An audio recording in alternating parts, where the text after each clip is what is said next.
How to earn more money freelancing even if you're a total beginner. Hey, have you wanted to earn more money as a freelancer? Maybe you're already an experienced freelancer and you want to increase the amount of money you're making, or maybe you're just starting. Maybe you haven't freelanced before and you want to know how to do it. Well, freelancing is a great way to make money, and in this video I'm going to show you how to maximize the amount of money you can make as a freelancer, and we're starting right now. Have you ever wondered if you could make it as a freelancer? I'm going to tell you the answer is yes. Almost exclusively yes. They are looking for freelancers in so many different areas now, from data entry to programming to whatever it is. And you're going to find that if you go on one of these sites like Fiverr, you go on one of these sites like Upwork, and you start performing work and you do a good job. I mean, you got to do a good job, of course. You're going to get reviews, and as you get reviews and you get more and more reviews, you're going to get more and more jobs, and after a while it will be a backup of jobs, because people are hiring people online now as freelancers in record numbers. I mean, they never considered it before, and now they realize what a good deal it is. I mean, if I want to hire somebody to build my website, and I have a business, and I said, well, I'm going to hire a full-time web developer and I'm going to pay them $100,000 a year, I've got to pay that person all year long, whether they're working on websites or not. But I can go to a freelancer site and I can say I want to spend $2,000 and have a website built and save myself $98,000. Well, that's a pretty good deal. So what I'd like to do is give you some steps that you can use to increase your amount of money that you earn on these freelance sites. Number one, pick a niche and specialize. Now, you may think to yourself, JR, if I go on there and I can do all kinds of different jobs, I'm going to make more money. You actually won't, because you're not specialized. I know myself, when I'm hiring somebody on any of these sites, and I hire a lot of people, I want somebody who's really good at that one thing. Okay, so if I'm hiring somebody to work on, let's say, our Magento site, I want a person who is a Magento expert. I don't want somebody who can work on every single platform and does SEO and also does designs and does business cards and does logos. I don't want that. Matter of fact, I won't hire somebody like that. If they have all those things listed, I know that they're really not an expert in anything. And when you pick a niche and you concentrate on that one particular niche, you are seen as an expert to the people who hire these people. And I know this speaking from my experience, because I hire people in these areas. Number two, get clear on your service offerings. The more clear you can be on what you do and what you charge, the better off you are. Now, if you go to something like Fiverr, you pretty much have to put exactly, what you do and what you charge for those services. But when you get into something like Upwork or freelancer.com, it becomes a little bit more gray. My suggestion to you is have some packages set up. Maybe you develop websites for people, and you could say a basic 10-page website is $1,495. You have to supply the content, because what happens is a lot of people who go on these sites to hire people, they don't know really how much they should pay. They don't know what they're going to get for that. And if they can go to somebody who looks like an expert, who has all this spelled out and exactly what it costs, they're much more likely to go with somebody who has some predetermined pricing and list of work that they're going to do, than somebody who says, I don't know, let me see the job, how many hours is it, and goes back and forth and all that good stuff. When you do that, it puts a lot of stress on the person who's hiring, because they don't necessarily know what they should be paying you. They don't know what should be done, because they don't know how to do it. That's why they're on the site. That's why they're on the site hiring somebody else. So you got to keep that in mind. Number three, decide what your ideal client looks like. So are you going after really large corporations? Are you going after individual businesses? Are you going out with people who are just starting out? Are you doing one-off jobs for people, whether you'll do logos and designs and stuff like that? Decide who you want to work with. Now, I think this is super important, because you do have to work with them. Okay, you're going to have communication with these people, and there's nothing worse than saying, I want to work with individual business owners, and you getting a job with a big corporation where you have to go through the level of marketing and the vice president and the president to make a decision on a job that you're only doing for, say, $195. You don't want to have to go through all that. So understand that you've got to decide who your ideal client is, and you're going to be much happier in doing so. And also keep in mind, if you're deciding on your ideal client, you're going to know what you want from them. What information you're going to want from them, what knowledge you're going to want from them, what time frames, all these different things. So it's really important to decide who your client is going to be in advance. Number four, create a high quality portfolio site. Man, I can't impress this upon you enough. Most people who hire on these freelance sites, the first thing they do is look at your portfolio. I know it's the first thing I do. I've hired people for voiceovers on telephones. I've hired people for working on websites. I've hired people for all kinds of different things, but the first thing I almost always do, well, I'd say second thing, is look at their portfolio. The first thing is I look at their ratings, but I look at their portfolio. I look to see what they've done. And even the person that I hired to do our voice recordings on her telephones at work, I listened to her voice. I listened to her do different types of voices. I said, is that the kind of image I want to present to my customers when they call in? So that was something else I did. I listened to her portfolio. She had a portfolio of different recordings. I do the same thing if somebody's working on a website. I look at the portfolio. What kind of websites did they build? What do they look like? Super important that you have a great portfolio. That will get you more business than probably anything you can do. Number 5, start freelancing before you quit your day job. Now you may have very starry eyes and you say, well, you know what, I'm gonna go make $250,000 as a freelancer. You may not. I know when I started my business, I made sure I had income before I quit my job because I still had to pay the bills. Okay, you don't want to be a freelancer that's living in a tent in downtown LA. That's not what you want to do. So what you want to do is start doing this and figure out the nuances of it, figure out the kind of customers you're going to have, get some money rolling in, have some money in the bank. Don't just quit your job and become a freelancer. And I'm not to say you can't do that, but I just think it's advisable that you get something going. You have an established client base, you have an established portfolio, you have all these things that are ready and in place long before you quit your job. Number 6, and this is one of the best ways to earn top dollar: level up your skills. I mean, be really good at what you do. You may be good at doing websites, but are you good at doing responsive websites? Are you good at doing websites that get good conversions? Are you good at doing websites that load fast? Whatever your skill is, whatever you're trying to do as far as a freelancer, make sure you're really super good at it. Take some courses. I mean, there's courses on everything out there now, and you can become an expert by just taking some of these courses, but make sure you really level up your skill level. Number 7, build your credibility. Super important that you do this, guys. Super important that you do this.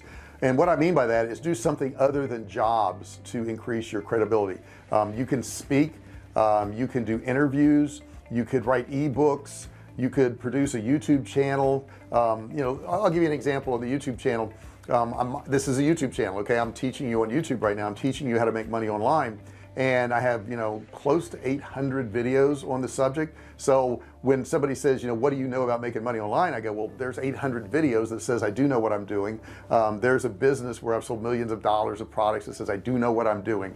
When people see these credentials that you've created, it gives credibility. They look at it and they go, well, the person knows what they're doing. They've done other stuff other than just charging people for services. They've proven it by coming out with all these other things. The ebook's a great thing. You can do an ebook pretty quick. It can be 20-30 pages long, but if you write an ebook on best practices of SEO or top ways to get subscribers to your YouTube channel, the 9 things you have to do to get subscribers to your YouTube channel, and you're actually doing freelance work for YouTubers, they're going to look at that and go, well, this person knows what they're doing. So make sure you do something along those lines to improve your credibility.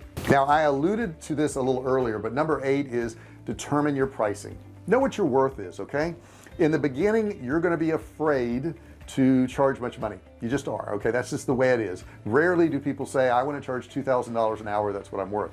I wouldn't have done that. Matter of fact, I didn't do that, but that was the last job I did, was $2,000 an hour. And initially when I was going to do some consulting for people, I was like, should I charge $97, $197? And I think I settled on $497 a month, and you got a couple phone calls a month, 2 hours a week or something like that. Then I went to like 1,000, and then 1,500, and then 2,500, then 4,500. And one of my last jobs, it was 60 grand for 90 days, 60 grand. So it came out to basically $2,000 an hour. And that was a lot of money. And I don't want to do that. I found out I don't like doing that. I don't like doing that because usually when you're doing consulting one-on-one like that, the person that you're giving them information to won't always do what you want, and that drove me crazy. Now some people did, but I wanted 100% of the people to do what I told them to do, and they don't, so that drove me crazy. But the point was, I could go from $97 to $2,000 because all I did was increase what I was charging because I had more people that wanted to do it. Interesting concept. Number 9, leverage your network for introductions. You probably know somebody in your field of expertise right now. You need to start talking to those people. You need to start letting them know, hey, I started this YouTube channel, I started this website, I'm doing consulting on HR. Okay, so any companies that are having any HR issues, I'm their person. I can go in for 2 hours. I can actually work for them as a freelancer, 10 hours a month or whatever it is, but start letting everybody know what you're doing. I think a lot of people don't do this because they're afraid that it won't work out and they're going to look bad. So many of our decisions are made by what we're afraid what people are going to think, and it's the silliest thing in the world. I mean, you don't need to worry about that. What you need to worry about is making money, and the best way to do that is just use your network. Okay, let them know what's going on, let them know that you can help, and let them know that you're charging for your services. Number 10, get good at sales. The dreaded S word, sales. I don't want to sell anybody anything. I'm too honest for that. I get so tired of hearing that. Selling is probably one of the best skills in the world, because think about selling. What is selling? Selling is getting people to believe your ideas, and if your ideas are good and they're the right thing and they're going to help people out, why wouldn't you want to sell those ideas to somebody? Why wouldn't you want to help somebody out? I mean, you sell your kids on not running out in the street, right? You sell your kids on exercise and eating healthy, right? You sell them on that. Okay, a preacher or a priest or imam or whoever they are is trying to sell their congregation, whatever you want to call it, on their ideas about God. Okay, and that whatever you believe there is what you believe there, but the point is everybody's selling. Okay, and if you don't have that skill to sell, no matter how good your services are, it won't be worthwhile. Okay, because you could have the best product in the world, but if you're terrible at selling, nobody's going to know it's the best product. Nobody's going to know that it's going to help them out, that it's going to benefit them. So you must get good at sales. Now what can you do if you're not good at sales? You can get good at sales, right? You can just learn how to get good at sales. There's plenty of videos on YouTube. I have videos on my channel. Just look up sales. You're going to find a lot of videos on sales. My whole background was on sales, and quite honestly, you can't sell something to somebody if they don't want to buy it. You can't. The only thing you can do is get people to want to buy your product, and you can do that with good sales techniques by pointing out features and benefits and showing them how they can benefit and solve their pain, whatever their pain is. Number 11, post frequently.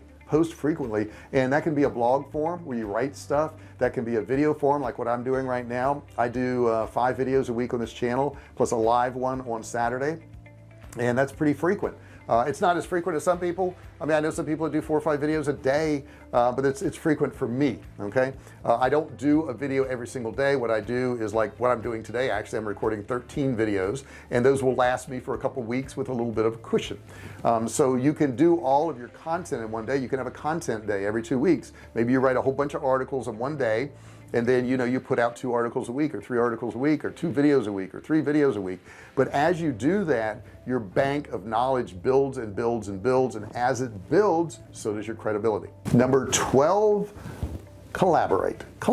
Find other people who are in your industry who do something similar to you and offer to interview them and have them interview me. I just did one recently with John Cristani, and he wanted to be interviewed, so I interviewed him, and I wanted to be interviewed, so he interviewed me. So what happens is we both ended up with 2 videos for a channel so that other people could see that we collaborate with other people, and sometimes that credibility by association helps, right? You have that celebrity status because you're with a celebrity, and who's to say what a celebrity is nowadays? I don't know. There are people who do makeup tutorials. I'm not making fun of those, but some of those people are celebrities. They have their own makeup lines. They make millions of dollars. You have people who are cooking eggs in a frying pan, and they're celebrities. It doesn't matter nowadays. So if you want to be a celebrity, you got to act like one. Now if you're just starting out, sure, you're going to feel like you're nobody, you don't have a right and all that, but everybody has a right. Everybody has a right. As soon as you turn around that attitude that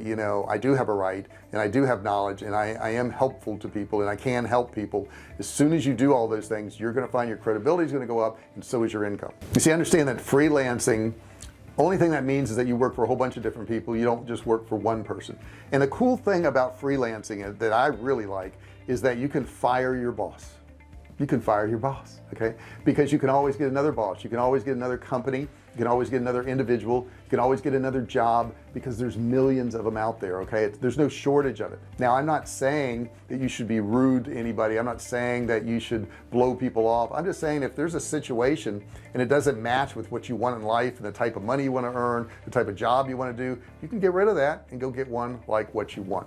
I hope this video was helpful to you. I think if you do these things, you're going to find that your freelance rates, they're going to be pretty high. You're going to do pretty well. I really appreciate watching this video. Don't forget also to subscribe below and smash that like button as hard as you possibly can, that big thumbs up down there. Don't forget to ring the bell, turn on all bell notifications so that you're notified every single time I do a new video. I really appreciate you watching. There is a course below you can get. It's a $97 course. You can get it absolutely free. All you gotta do is click and learn. You'll see it in the description below. Thank you so much for watching, and I'll see you in the next video. Hey, thanks for watching my video. Don't forget to subscribe to my channel and click that little bell right there so you can be notified every time I do a new video.